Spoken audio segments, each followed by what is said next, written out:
qualitative treatment only. Qualitative और Qualitative treatment only. Sir LC oscillation पे. किस पर? ऐसी ऑसिलेशन पे ना? हाँ ठीक है, ठीक है, वो हमने करवा दिया। सर फिर LCR सर्किट. LCR सर्किट हमारा कल हो गया। Yes sir. रेजोनेंस. रेजोनेंस आज हम करने वाले हैं। और sir power and AC circuits. Power and AC circuit. Sir फिर आखिरी में AC जनरेटर एंड ट्रांसफार्मर. वो तो अलग हो गया है ना। तो अभी मैं यदि आपसे कहूँ कि हमने कल शायद LC ऑसिलेशन बेटा पढ़ लिया था। अब मैंने पढ़ा, ये आपको मैंने बताया था, ये आपको याद हो तो, कि ये कैसे मूव करते हैं ना, जो आपको याद होगा कि वो कैसे इलेक्ट्रिक फील्ड मैग्नेटिक फील्ड में, मैग्नेटिक फील्ड इलेक्ट्रिक फील्ड में कन्वर्ट होता है, आपने पढ़ा था, ठीक है ना। अब जो है ये उसका केवल क्वालिटेटिव था, यानी कि सिर्फ उसकी थ्योरी पढ़नी थी अपने को, उसका जो डेरिवेशन है वो हमारे सिलेबस में नहीं है। आज हम लोग पढ़ने जा रहे हैं क्या? रेजोनेंस ना, यही है ना? Yes sir. ओके, तो आप आज का हेडिंग डालिएगा इलेक्ट्रिकल रेजोनेंस।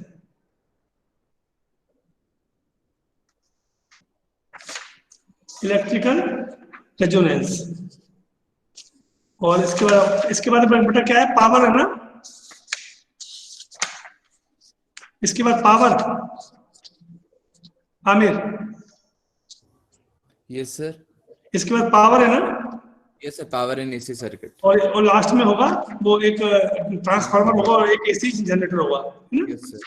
ओके, वो चैप्टर खत्म। चलिए, so let's start electrical resonance. अब दिक्कत क्या है कि वो आप लोग, ये तो दिक्कत ये है बेटा, मैं बहुत परेशान हूँ, आप लोगों से भी हूँ, क्या करूँ कि आप लोग ये तो 11th में थे, लिपि पुते बैठे हुए हो, कुछ समझ में नहीं आता। रेजोनेंस कितने बच्चों ने पढ़ा हुआ था? किसी को याद है?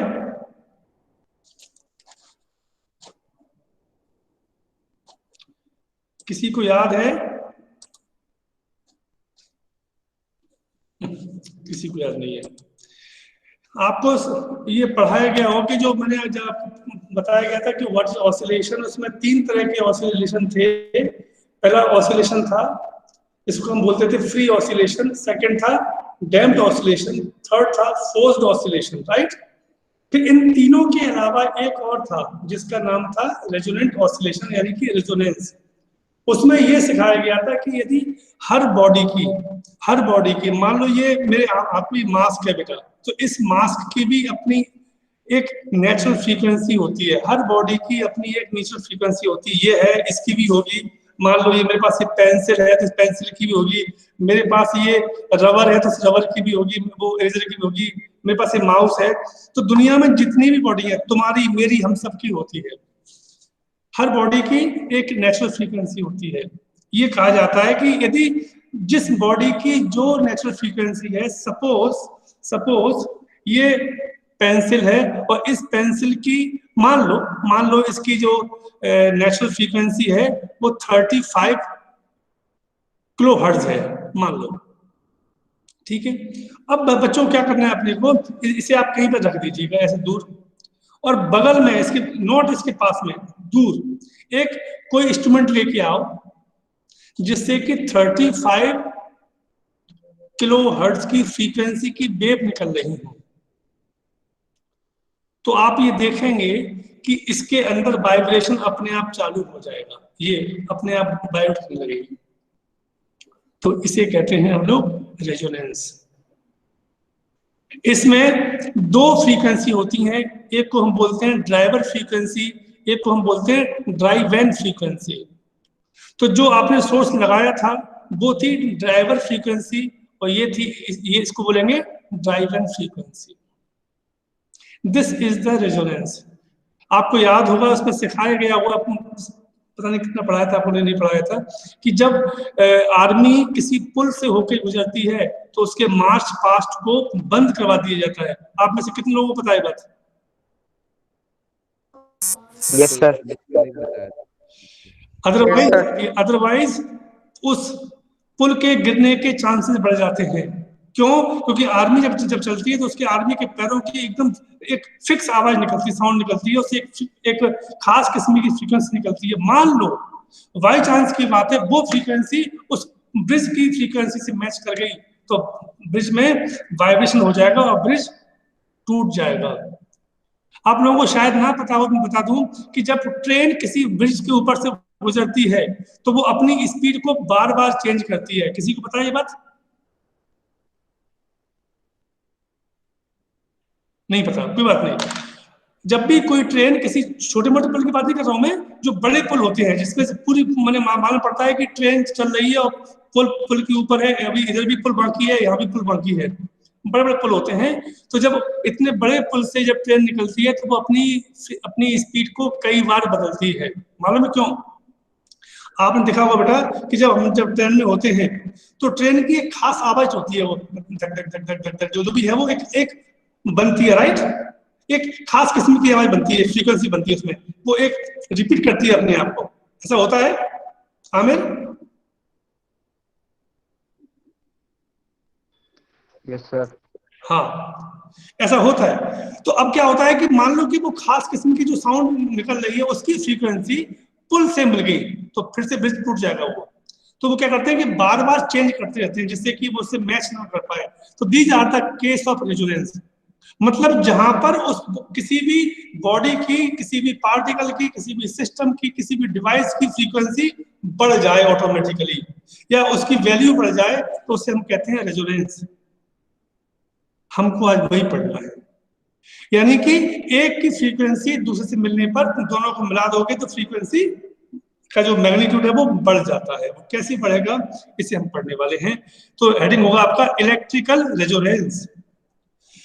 इलेक्ट्रिकल रेजोनेंस लिखिएगा। It is said to take place, electrical लिखिए, it is said to take, it is said to take place in a series LCR circuit. LCR circuit. When the circuit allows maximum current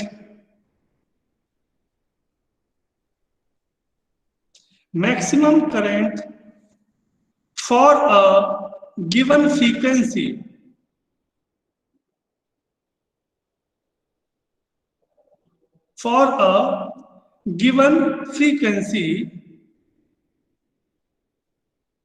of the source of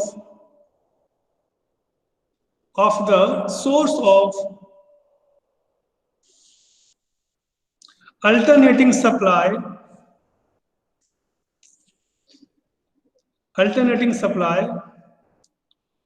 for which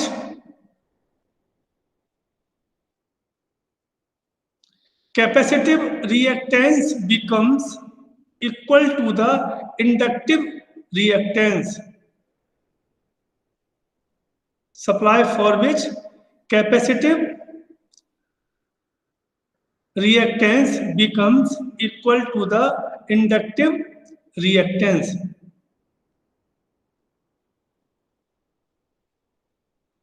Line change.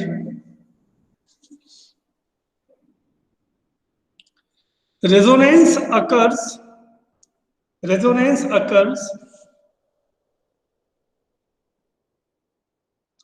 at a particular frequency. Resonance occur at a particular frequency called resonant frequency.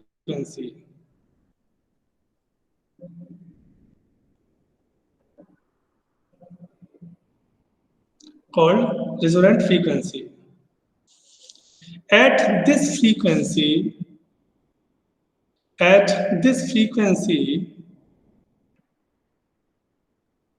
the amplitude of the oscillations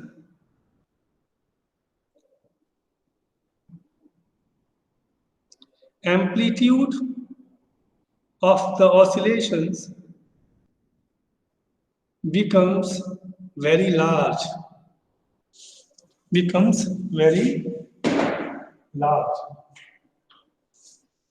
ठीक। the current I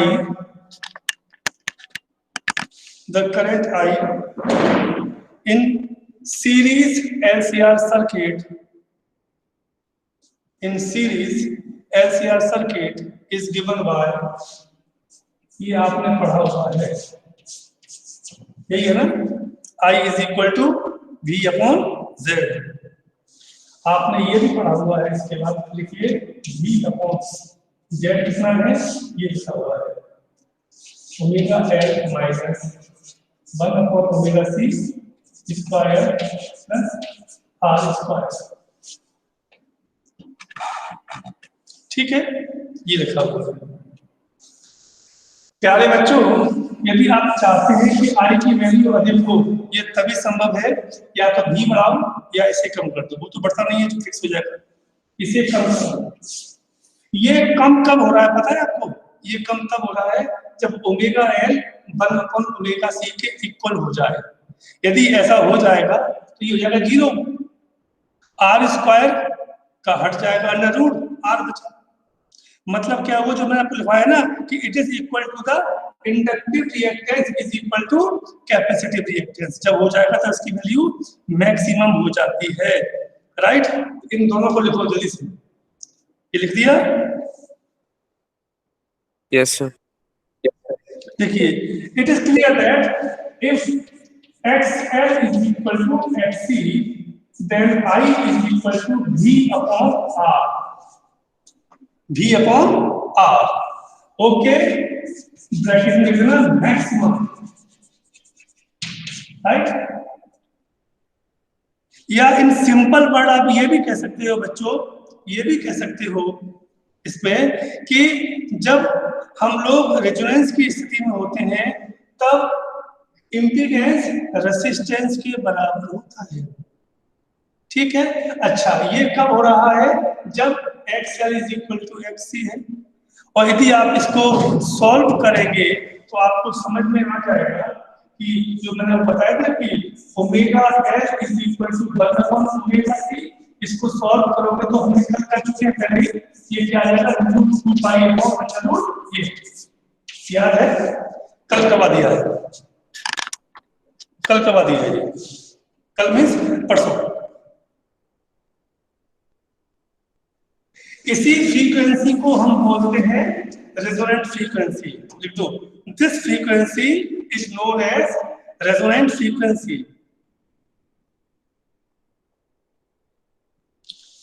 this frequency is known as resonant frequency.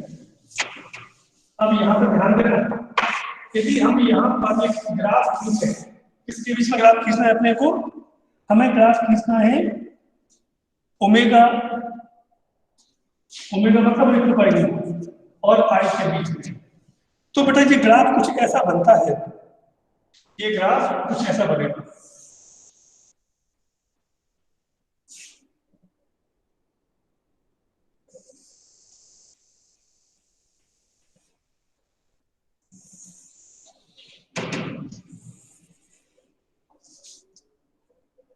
ठीक है, ये graph बनेगा, ये बनेगा।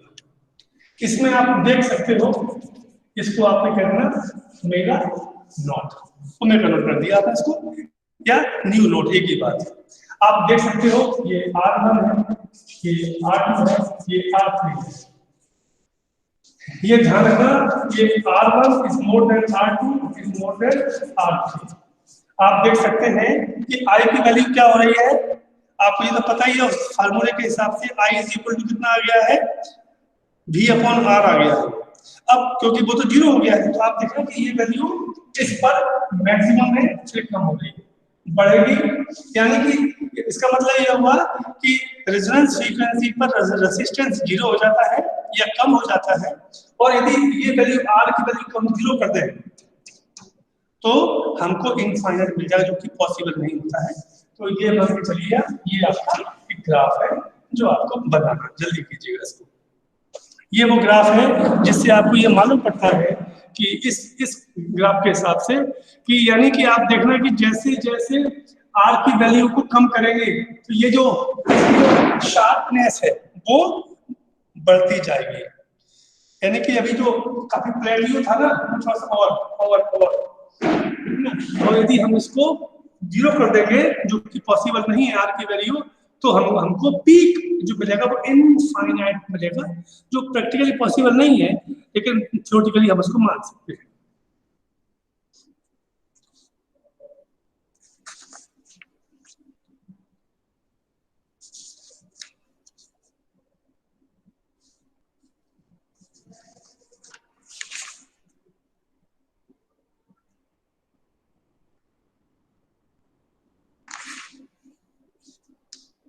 बन गया sir. Okay, इसके बाद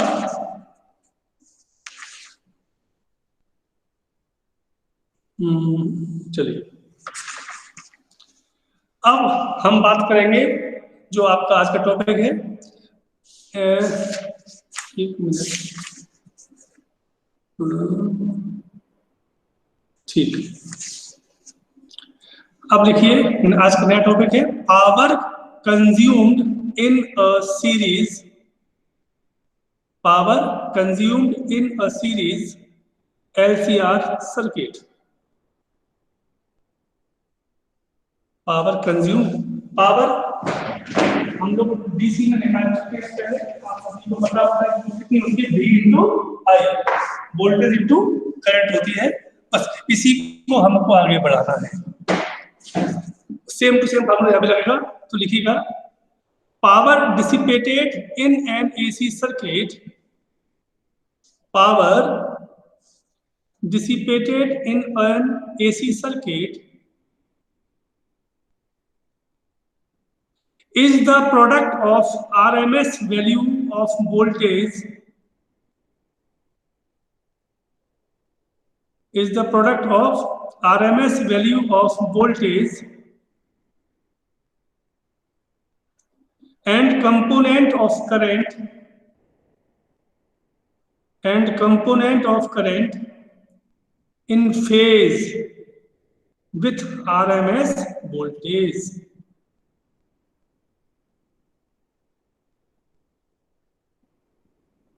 ठीक, अब देखिए line change. let us consider in series LCR circuit, in series LCR circuit the phase difference between voltage and current is 5, that is V is equal to not sin omega t और I is equal to I not sin omega t plus 5। ये हमने मतलब मान लिया है कि इतना होगा, हमें नहीं पता कितना है, कुछ तो होगा ही होगा, यही होगा। अच्छा, ये 5 की वैल्यू 0 भी हो सकती है, ये 5 की वैल्यू 90 भी हो सकती है, और इसके बीच में कुछ भी हो सकती है, इसलिए हमको 5 मान लिया है। ठीक है, बस। तो अब देखिएगा therefore instantaneous power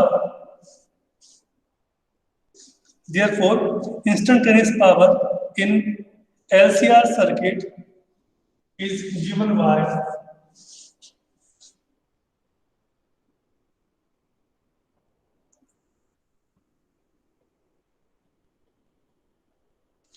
इसको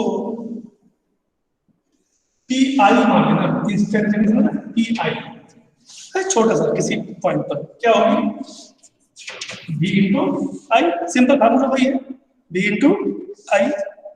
रखिए सब्स्टिट्यूट द वैल्यू, तो कितनी जाएगी, V not sine omega T into I naught sine omega T plus 5। ठीक है, ये आ गया। ओके, अब यहां देखिएगा P I is equal to V naught I naught को पहले देखो,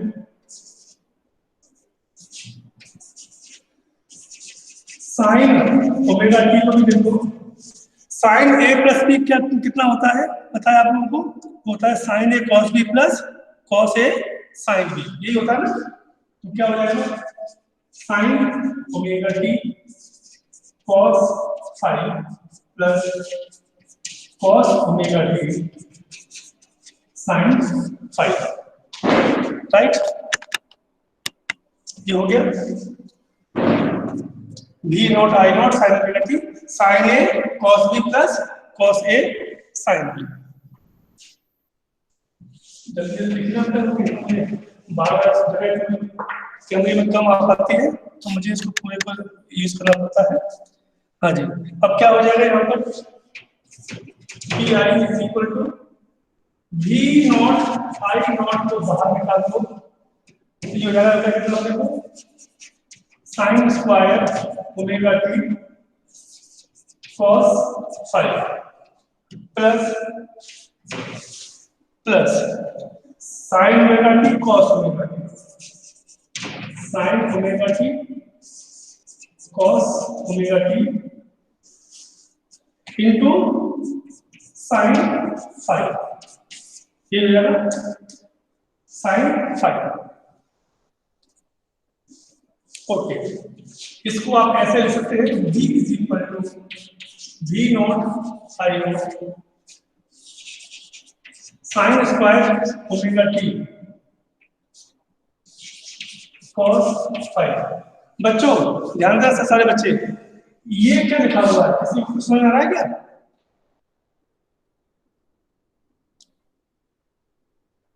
sign omega T cos omega T, यदि इसमें बेटा हम लोग 2 से मल्टीप्लाई और 2 से डिवाइड करते हैं तो ये क्या हो जाएगा 2 साइन कॉस ये क्या होता है साइन 2a, तो यहाँ पे क्या जाएगा हमको plus sine 2 omega T upon 2 sine 5,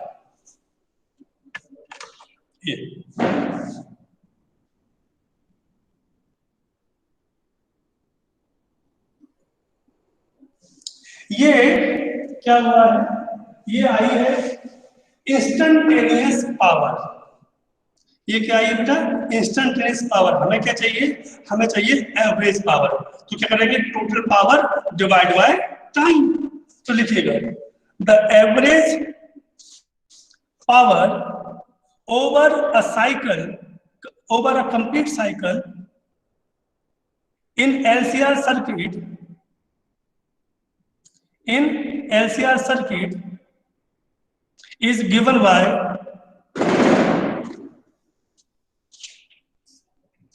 P is equal to, अब आएगा P 0 से T तक करना है PI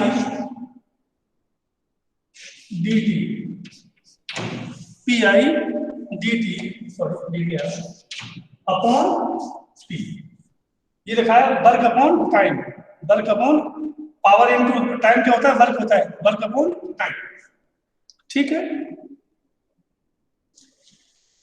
नो डाउट इसमें से आप क्या करेंगे 1 अपॉन टी को कॉमन ले लेंगे, अंदर क्या बचेगा ये, तो इसमें से बेटा ये वी नॉट आई नॉट को आप जो है बाहर निकाल सकते हो, तो वी नॉट आई नॉट बाहर आ जाएगा, अंदर क्या बचने वाला है लिमिट के अंदर 0 से t sine square omega T cos five plus limit 0 से t sine 2 omega T upon 2 dt, यहाँ भी dt बराबर हो गया, ये आ गया V naught I naught upon T is equal to sine square omega T plus cos five. बच्चों ये वैल्यू कितनी होगी 0, यस और no?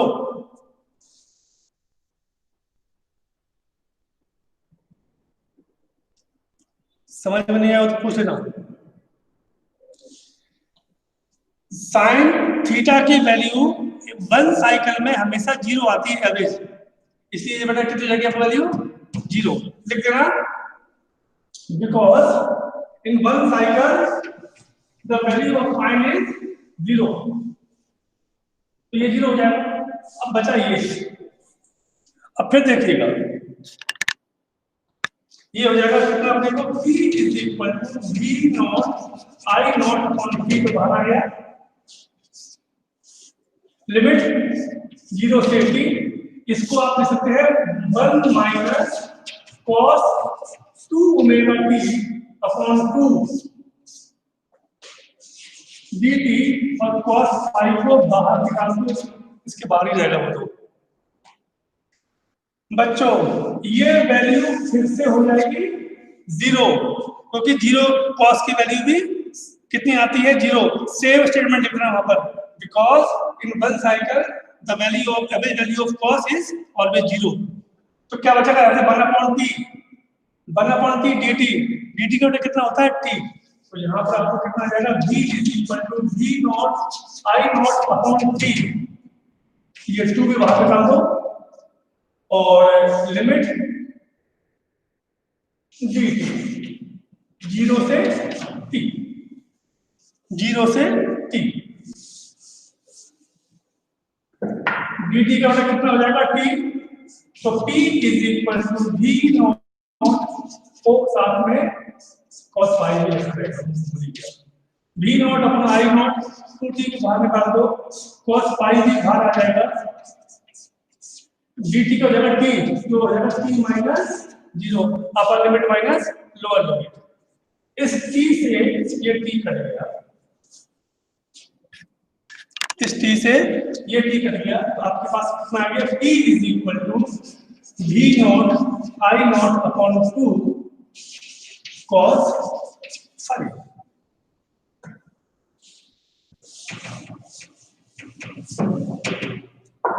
v naught i naught upon 2 cos phi, इसका फाइनल स्टेटमेंट आप ऐसे लिखिएगा, p इज इक्वल टू, आप इसे लिखिएगा v naught upon under root 2 i naught upon under root 2 और cos phi। ऐसा लिख सकते हैं बच्चों, ऐसा लिख सकते हैं आराम से। ये क्या लिखा है आयुष,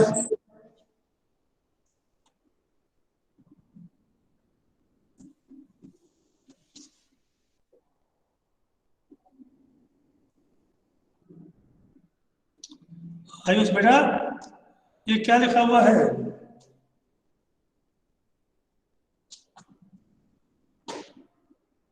आमिर सर VRMS। हाँ, ये लिखा है VRMS, तो P कितना आ जाएगा अपने को, P मतलब P average, VRMS into IRMS into cos phi, ये है आपका आंसर। पावर कितनी कंज्यूम होगी, P average is equal to VRMS IRMS into cos phi। प्यारे बच्चों गौर से देखो,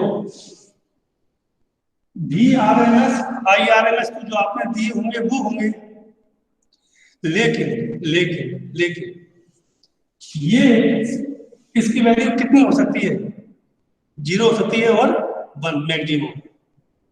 इसका मतलब क्या हुआ, यदि cos phi 0 हो गया तो पावर कितनी हो जाएगी, पावर भी 0। इसका मतलब क्या हुआ, cos phi की वैल्यू 1 हो गई तो ये वैल्यू बढ़ जानी है। इसका मतलब क्या हुआ, ये वो कलेश है, यही वो चीज है जो तय करेगी what will be the power, so that's why it is called power factor. ये क्या है बच्चों, पावर फैक्टर। लिखो here cos phi is known as power factor.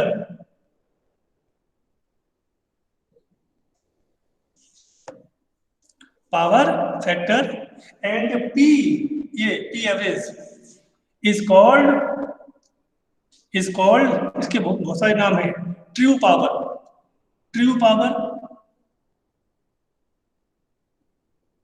और अपेरेंट पावर और वर्चुअल पावर। ठीक है, अब देखो बेटा, यहाँ पर बड़ी एक इंटरेस्टिंग बात सामने आएगी आपके कि मान लो आपने हमने बेटा 4 तरह के सब पढ़े हैं सर्किट, वैसे 7 है, हमने 4 पढ़े हैं, only R, only C, only L और एल सी आर, ठीक है ना। तो फर्स्ट लिखिए AC circuit containing resistor only, AC circuit containing resistor only. In this circuit, Aastha 5 value कितनी होती है?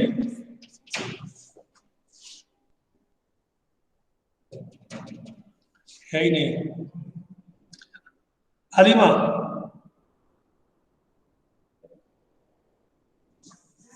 सर नहीं पता।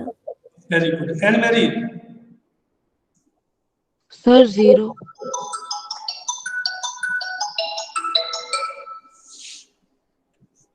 कितना है? 0। 0, वेरी गुड, 0 होती है, ठीक है। तो कितना हो जाएगा अपने को? 5 है 0, तो P एवरेज कितना आ जाएगा अपने को? V RMS इनटू I, ठीक है। Number 2, AC circuit containing only pure inductor, pi by 2, very good. तो कितना हो जाएगा एवरेज वैल्यू? कितनी होगी पावर? 0। 0। मतलब ये हो गया कि आपका कोई कंजम्पशन नहीं हो पाएगा, बहुत फायदा होता है इसमें। P average 0। ऐसा ही थर्ड लिख दो, अपने मन से खुद ही लिख दो। कौन सा? प्योर कैपेसिटर, प्योर कैपेसिटर लिख दो, उसमें भी कितना आ जाएगा? 0। यानी कि आप ये देखिएगा कि यदि आपके पास प्योर इंडक्टर होता, मान लो बाई चांस की बात है, हालांकि होता नहीं है हमारे पास, तो मालूम क्या हो रहा होता? हमारे बड़े मजे हो रहे होते, हम लोग पावर खूब खर्च कर रहे होते, लेकिन हमारा बिजली का बिल नहीं आता, यानी कि कोई खर्चा नहीं होता।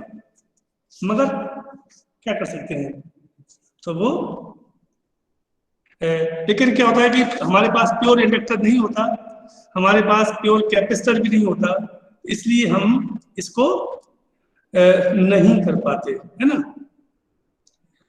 हाँ, अब चूंकि ये पावर फैक्टर की बात आई है बेटा, तो हेडिंग डाल दो पावर फैक्टर, एक छोटी सी इसकी डेफिनेशन और है, वो भी लिख लो। Ratio of true power and apparent power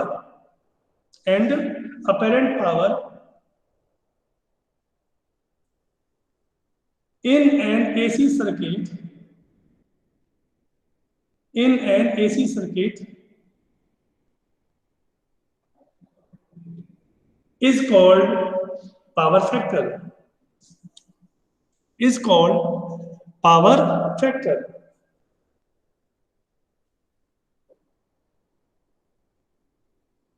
आगे लिखो, ये बड़ा अच्छा महत्वपूर्ण टॉपिक पॉइंट है।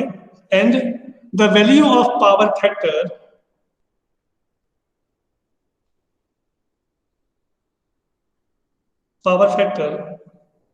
लाइज बिटवीन 0 to 1, ना तो 0 होती कभी और ना 1 होती, हमेशा उसके बीच में रहती है, 0 to 1।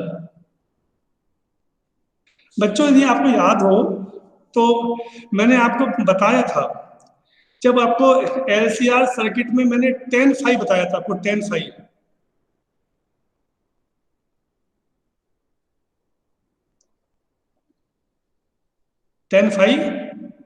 याद है? Yes sir. उसी में मैंने आपको cos फाई बताया था बेटा, याद है? और कितनी आई थी? R/Z आई थी, यदि याद हो तो आपको, तो वो यही था। चलो दो कि पावर फैक्टर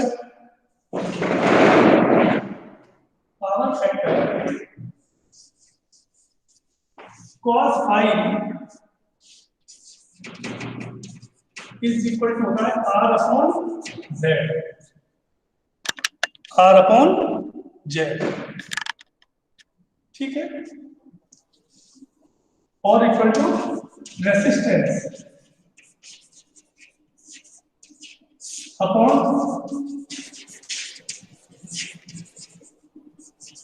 impedance।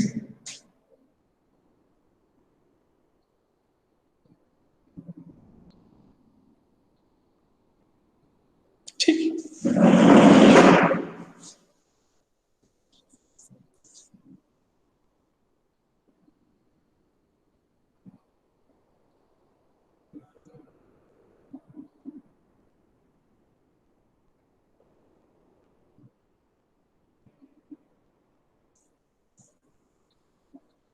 ठीक है, यानी कि यदि जिस जगह पर रेसिस्टेंस और इम्पीडेंस इक्वल हो जाएंगे बच्चों, वहां पर आप ये देख लेना, वहां पर इसकी वैल्यू 1 हो जाएगी, और आप देख लो कि जैसे जैसे आप इम्पीडेंस को बढ़ाते जाइएगा वैसे वैसे पावर फैक्टर की वैल्यू 1 हो जाती है। यदि मान लो जेड के लिए 90 हो जाए, जो तभी संभव है कि जब 10 फाई इनफाइनाइट हो जाए, है ना, यानी कि फाई इक्वल टू 90 हो जाए, तो हम इसको कर सकते हैं।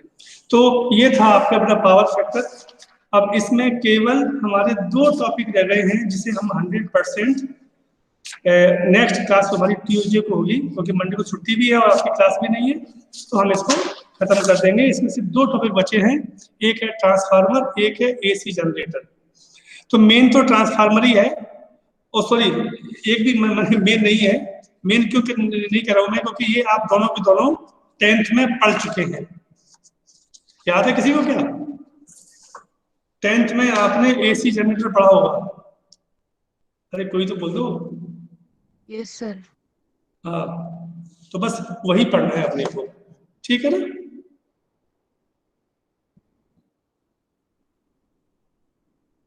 ठीक है, थैंक यू, साई राम।